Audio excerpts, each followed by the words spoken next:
Ang programang ito ay rated SPG. Striktong patnubay at gabay ng magulang ang kailangan. Maaaring may masiselang tema, lengguwahe, karahasan, sexual, horror o droga na hindi angkop sa mga bata. Sa gitna ng lamay ni Pablo, muling magkasalpukan ang landas nila Ramon at Tanggol ang siyang maging dahilan para mabuko ang sabuatan ni David at Olga. Samantala agad pinuntahan ni Facundo sila Tanggol. Ngunit napansin naman ni Ramon sa pag-alis ni Facundo na kakaiba ang kinikilos nito.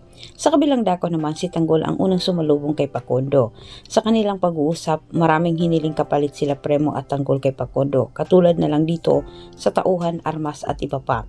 Pero nakasalalay pa rin kay Tanggol ang mga hiniling nila Premo. Kaya sinamantala din ni Tanggol ang pagkakataong ito para mapalaya niya ang kanyang mga kaibigan. Hiningi niyang kapalit dito kay Facundo na palayain ang kanyang mga kaibigan sa kulungan. Handa naman si Facundo na ibigay kay Tanggol ang mga kondisyon nito sa kanila, kaya't plansyado na ang kanilang pagsanipersa.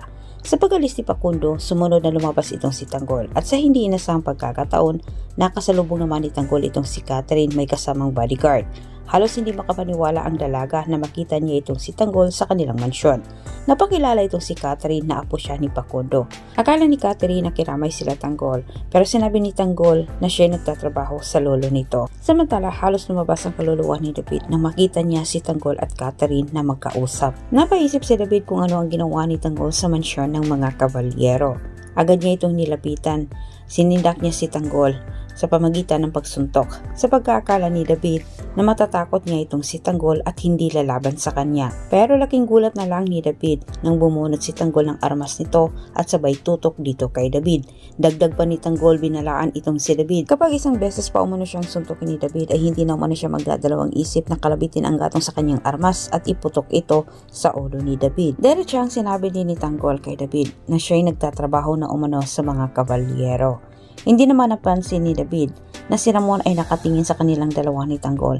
Hindi nakita ni Ramon ang buong mukha ni Tanggol sapagkat ito ay nakatalikod. Natataranta at nalilito itong si David sa kanyang gagawin. Hindi niya mapaalis-alis itong si Tanggol. Natakot itong si David na baka muling mag-cross ang landas ng mag-ama at magkabukingan na. Sinasabi sa isip ni David, ngayong nasa poder na umano ng mga kabalyero itong si Tanggol, hindi malabong hindi mag-cross ang landas nila Ramon, kahit kailangan umano niyang maitumba kaagad itong si Tanggol bago pa mangyari ang kanyang kinatakutan.